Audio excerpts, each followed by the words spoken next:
Good morning, Brew Daily Show. I'm Neal Fryman. And I'm Toby Howell. Today, the U.S. deficit numbers came in, and I don't think I can even count that high. Then, did an HBO documentary really unmask the elusive creator of Bitcoin? It's Wednesday, October 9th. Let's ride.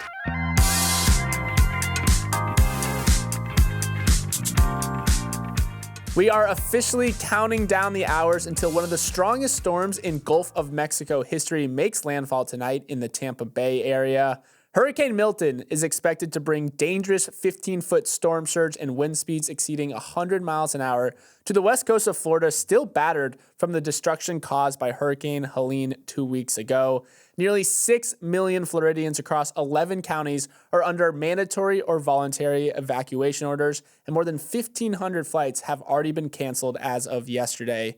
Neal, models are forecasting that Milton should weaken from a Category 5 storm to a Category 3 before it makes landfall tonight, but still, experts warn it will have devastating effects. Absolutely, and Florida is taking this very seriously, so much so that Disney World is closing, and it does not do that often. Since it opened in 1971, more than 53 years ago, Disney World has closed just 10 times, mostly due to hurricanes, and today makes 11. Disney said it would close its Orlando theme parks in phases later this afternoon, joining its neighbors Universal and SeaWorld that are also shutting things down ahead of the storm. And yes, just want to give a quick shout out to my hometown, Bradenton, Florida, which is right in Milton's path, so I hope everyone there stays safe.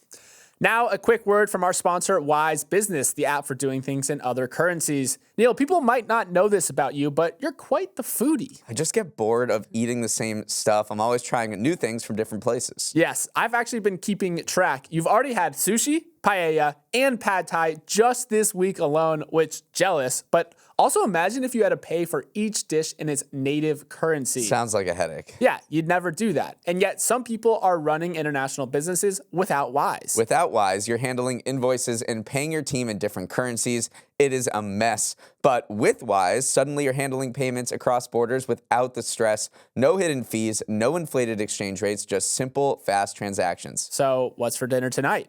Probably just leftovers. Oh, come on.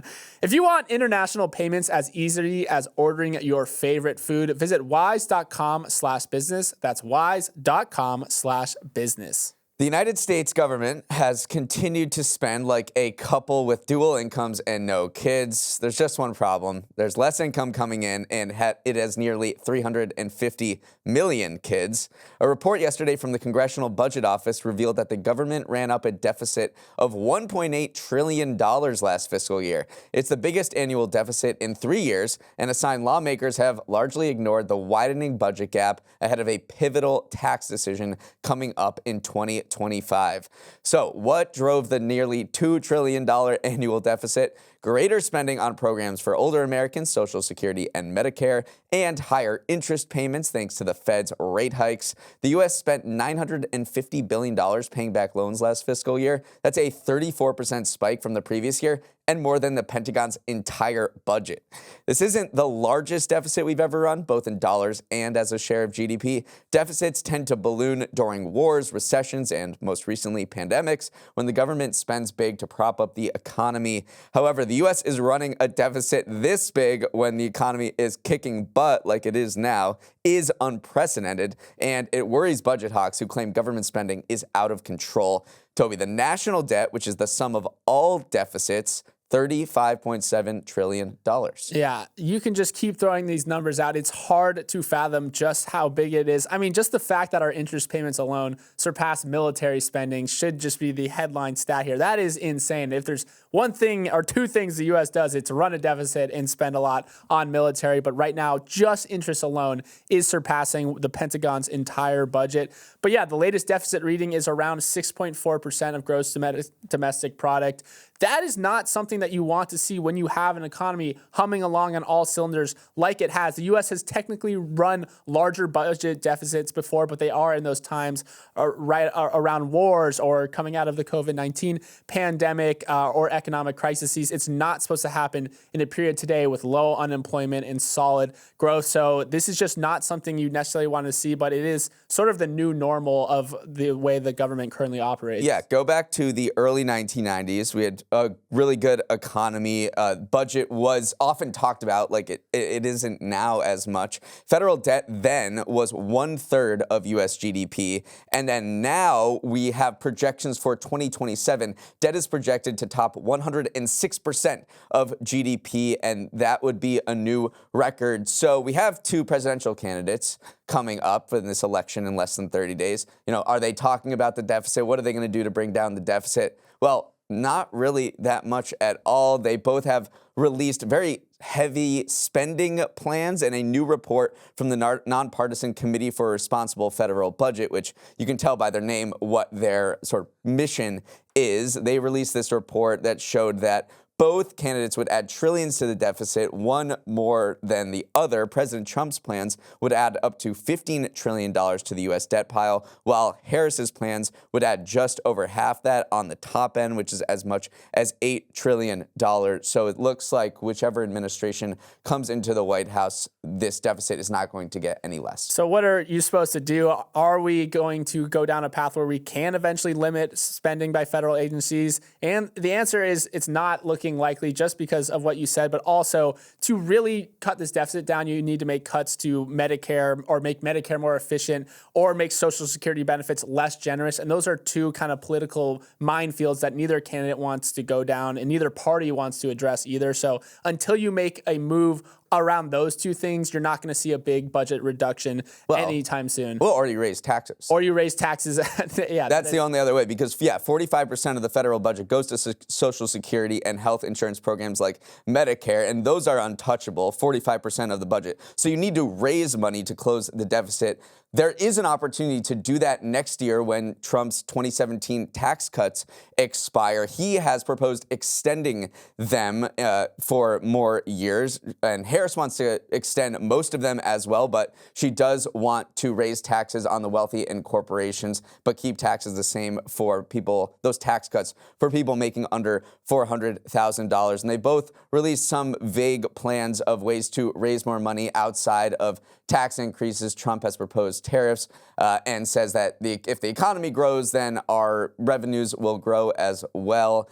Harris has other, wants to raise taxes on companies and on wealthy individuals. So we'll see. This deficit does not seem like it's going to shrink anytime soon.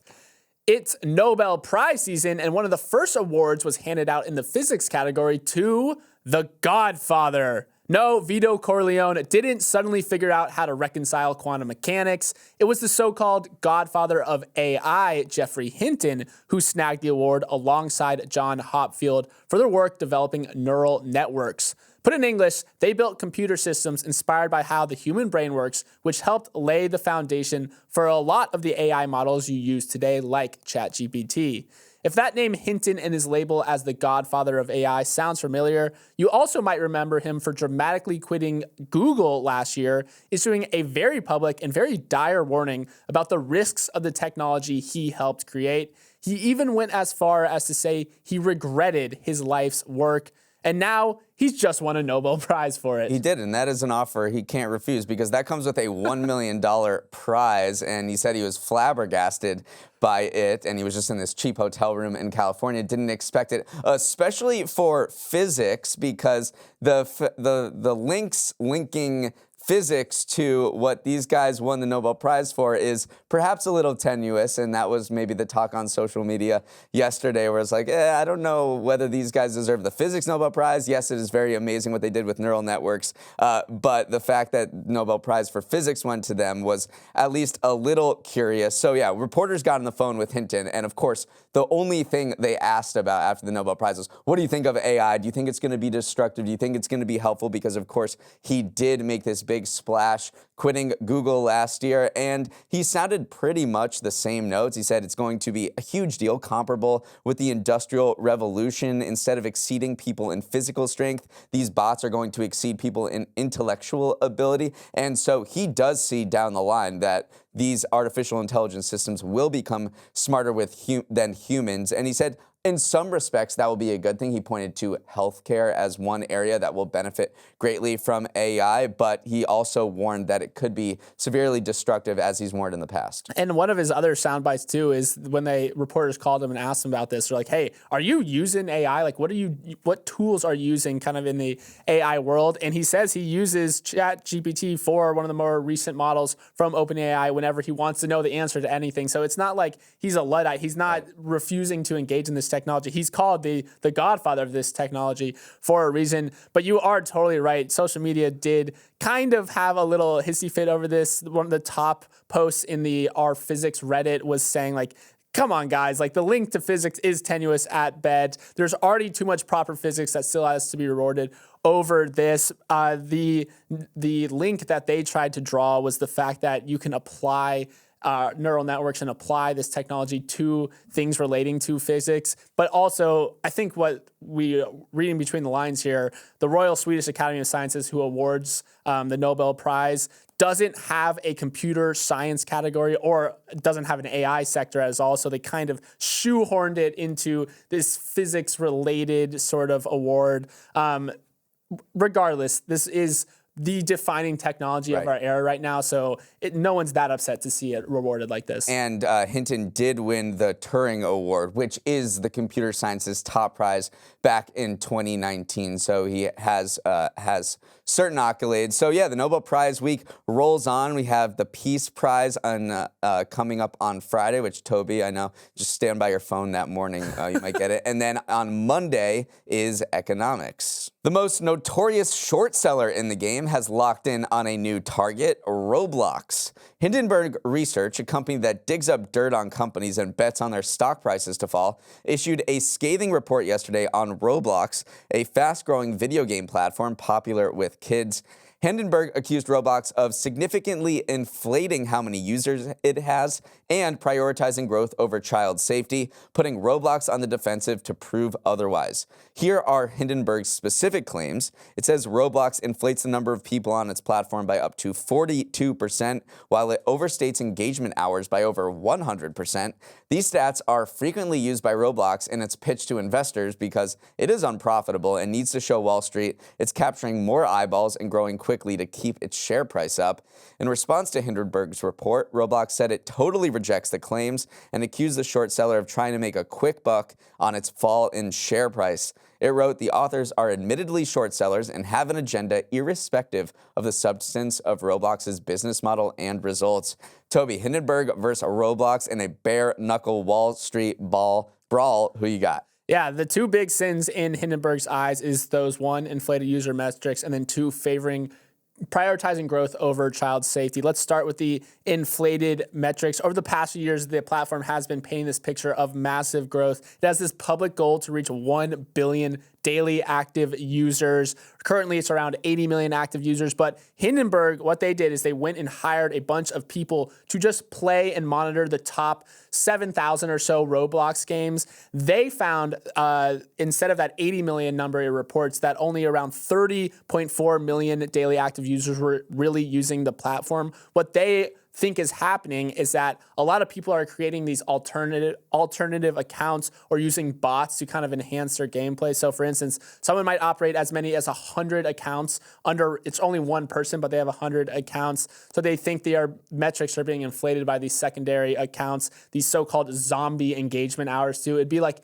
if someone played Morning Brew Daily on repeat 24 hours a day, and then we went to investors and say, hey, our average listening time is 45 minutes an episode, even though our episodes are only about 25 minutes long. So these are some of the reasons or some of the ways that Hindenburg thinks Roblox is inflating those engagement and user numbers. And then on to the topic of child safety. I mean, Roblox is so popular with kids. Probably a lot of parents listening to this or people with younger cousins are like, yeah, they're on Roblox all the time because it is a video game platform. It's not a video game.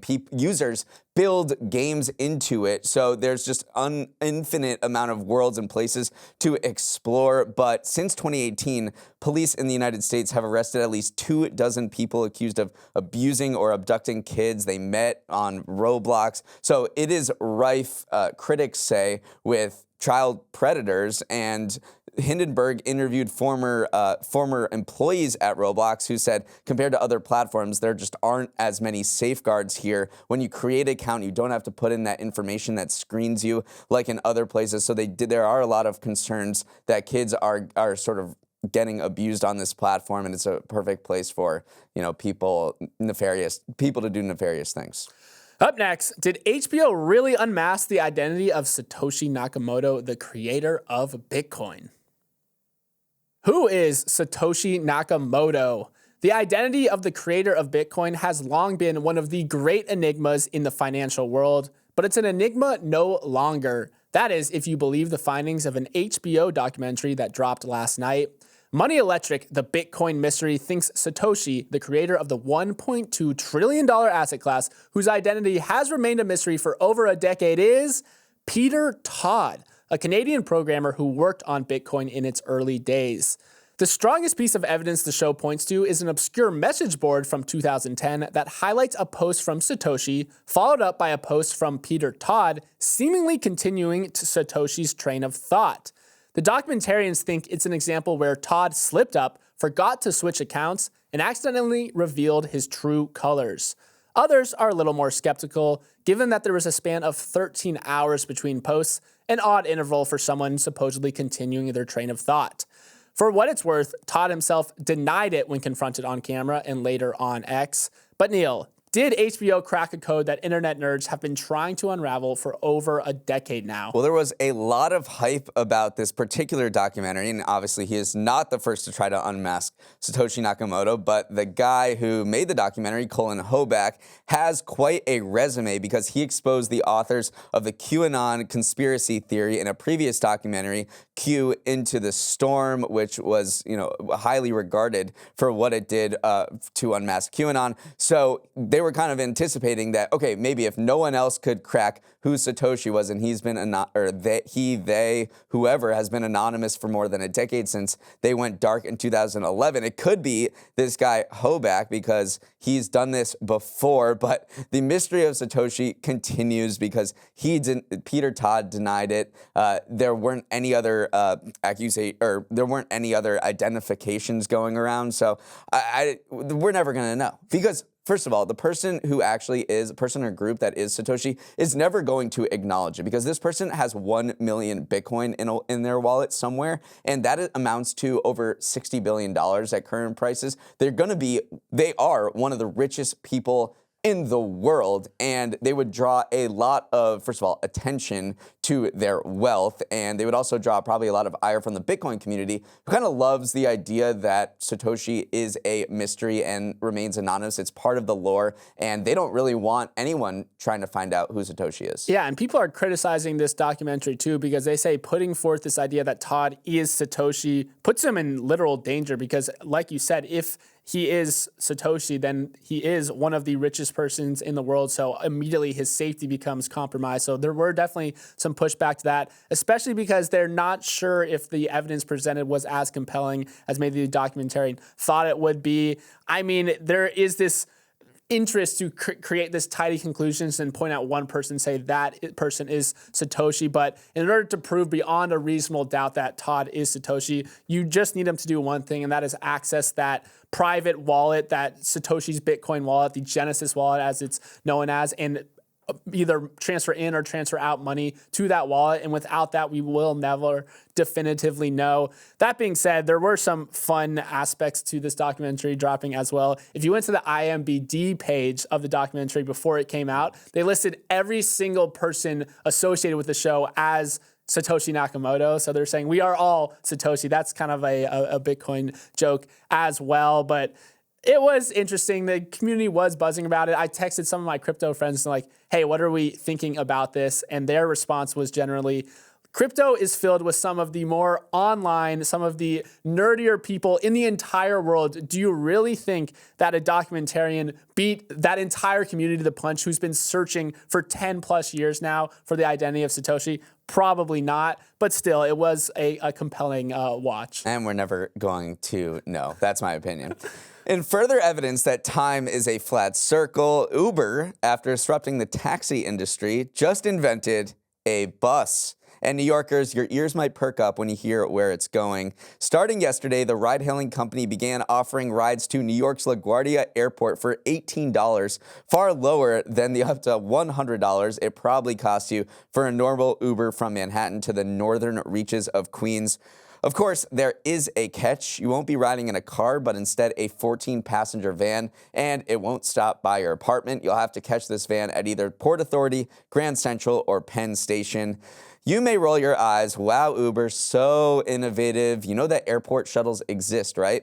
But there's a chance this could catch on. First of all, people are more familiar with opening up the Uber app than reading up on a shuttle service, so booking an airport van would be a seamless experience. Second is the intriguing price, and Uber's also trying to hook users by offering discounted $9 rides in the first month. Third, people are also accustomed to opening up the Uber app before heading to the airport specifically. Last year, 15% of Uber's total ride bookings came from trips to the airport. For those of you not in New York, you should still pay attention because if this succeeds, Uber said it wants to expand its airport van to multiple cities. Yeah, and I think Uber is also trying to show that this speaks to its broader goals as a company to reduce its climate footprint as well. I mean, Uber announced these new shuttles at a climate event in London. It has these very big climate goals to reach by 2040. It sees ride sharing, like actually sharing a ride with other people, as a big step towards achieving some of those climate goals. So yeah, Uber Share, it used to be Uber Pool, now it's Uber Share, saves money, reduces car ride. You know what's even better than sharing a car with one person? It's sharing a Uber shuttle with a lot of people. So it definitely has that angle as well. But I think you're totally right. People rolled their eyes on this. Like, we tweeted this from the Morning Brew account, and it just got meme after meme, like, wow, you guys invented a bus. But that familiarity with the Uber app, a lot of people, imagine you land in New York City for the first time. Do you want to try to navigate all the stairs, figure out where the bus comes, those stairs. Those stairs. I'm just so trying annoying. to put yourself in someone who is traveling to New York for the first time. It is scary to go find the bus. It is a lot less scary to have the Uber app open, to track the shuttle in real time. So I do think that is a relatively big unlock here. Yeah, and Uber CEO Dara Khosrowshahi was actually on the show, and one of the main things that he talked about was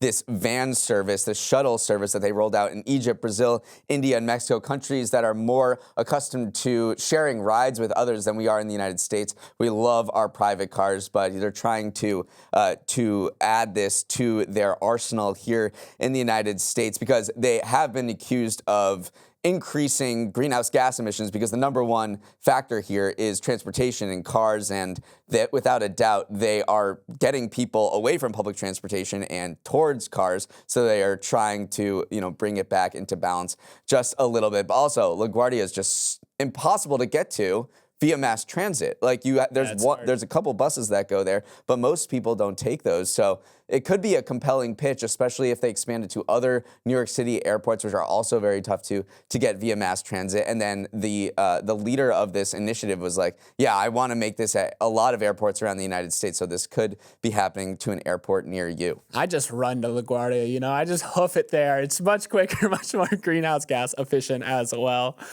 I know you probably haven't even fully picked out your Halloween costume yet, though I'm sure your Grimace Moo Dang combo fit will go hard, but you better do it quickly because Spirit Halloween, everyone's favorite pop-up costume shop, is already making plans for its stores once spooky season comes to an end. Convert them into Christmas-themed locations. The retailer, which spawns into strip malls as soon as the Burr months begin, is converting 10 locations in the Northeast to Spirit Christmas stores to keep the holiday season going, with the earliest opening October 18th. They plan to offer festive items like decorations, inflatables, and even a life-sized gingerbread village, complete with a chance to get your picture with Santa. Why make the leap from scarecrows into snowmen?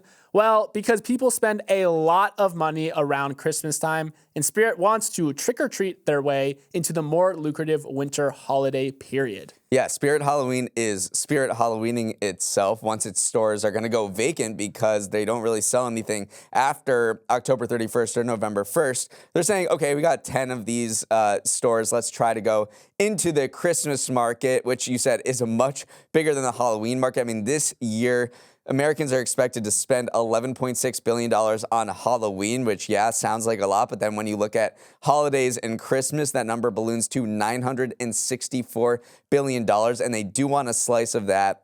I'm a little doubtful that it'll work because there's so much competition for Christmas decorations and holiday gifts, because every single retailer is getting into that. I mean, even the mass market ones, Target, Walmart, all etc. They basically convert to Spirit Christmases over the course of the Burr months, and so Spirit Halloween, Spirit Christmas might not have the same cultural attaché as it does for Halloween, and it's become a force in Halloween. Absolutely, it has tried this before too. I mean, the company tried to make Spirit Christmas a thing back in 1990. It didn't work as well. Then Spencer Gift, which actually acquired Spirit Halloween back in 1999, opened Spirit Christmas stores again in 2005 and 2006. Those failed too. I was so deep in there's actually this site called Fandom, which creates wikis for all sorts of different like fan cultures. And I was deep in the archives of the Spirit Halloween wiki page, trying to find some documentation of those failed attempts, but they've almost been scrubbed from the internet because they were fails, but they are trying to run it back again. Can we please just admire the elegance of the Spirit business model a little bit, though? The joke is how they pop up like a ghost immediately as you feel that chill in the air. They just spawn out of nowhere. That's because the real estate team actually spends most of the year scanning the country for vacant buildings, bankrupt retailers, empty storefronts, so they can prepare to jump in when the season strikes. The company seeks out these temporary leases around 3 months. What they do is include a kick-out clause as well. So if the landlord does succeed or does find a permanent tenant by June, they'll say, all right, you can have this. So they're very attractive leases for these landlords. And then also just the fact that it has very low overhead costs. They can slide in and out without much to do. It keeps those kind of real estate expenses low. And then finally, they have this non-perishable inventory. You can put a Christmas, or you can put a princess Halloween costume on display this year, but then also next year and the year after that and the year after that. So just truly this beautiful business model that they are now trying to apply to a different season. And when all of its more than 1,500 locations are set up, that is the same real estate footprint about as Target and bigger than Trader Joe's or Whole Foods. So it is a force to be reckoned with, and I will be visiting it to see what I can scrounge together for the Halloween costume, which is coming up very quickly. Okay, let's wrap it up there. Thanks so much for starting your day with us, and have a wonderful Wednesday.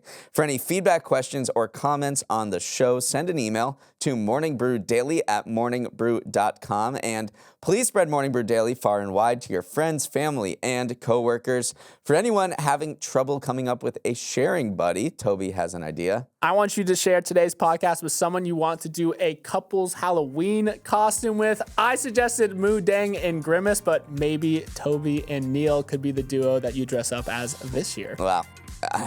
Yeah, then you can tell me how to dress. Okay, let's roll the credits. Emily Milliron is our executive producer. Raymond Liu is our producer. Olivia Graham is our associate producer. Uchenna Waogu is our technical director. Billy Menino is on audio. You can all stop looking. Hair and makeup is Satoshi Nakamoto. Devin Emery is our chief content officer, and our show is a production of Morning Brew. Great show today, Neal. Let's run it back tomorrow.